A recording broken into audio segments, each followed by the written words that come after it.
qui jugera Saïf al-Islam Kadhafi.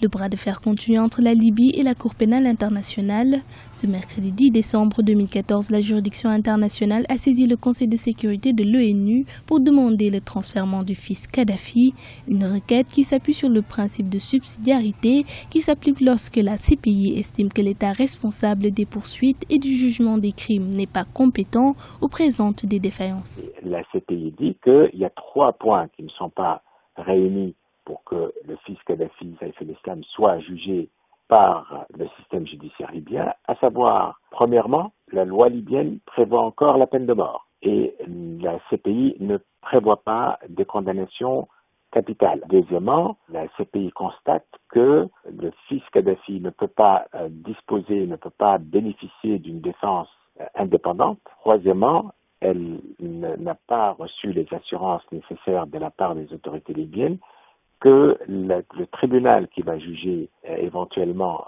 Kadhafi est vraiment indépendant des autorités libyennes. Selon certains spécialistes, une solution commune où le procès s'effectuerait sous le contrôle de la CPI pourrait contenter les deux parties afin de garantir un procès équitable. Soit la Libye offre des garanties de procès juste et équitable sous la surveillance de la Cour pénale internationale pour avoir un procès juste et équitable avec engagement de l'État libyen pour ne pas appliquer la condamnation à mort. Deuxièmement, garantir une défense libre.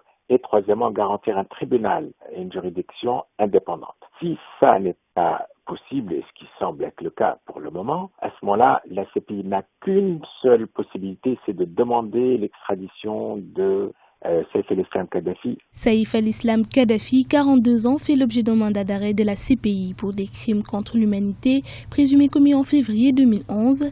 La CPI a déjà demandé à plusieurs reprises à la Libye qu'il lui soit remis sans succès pour l'instant.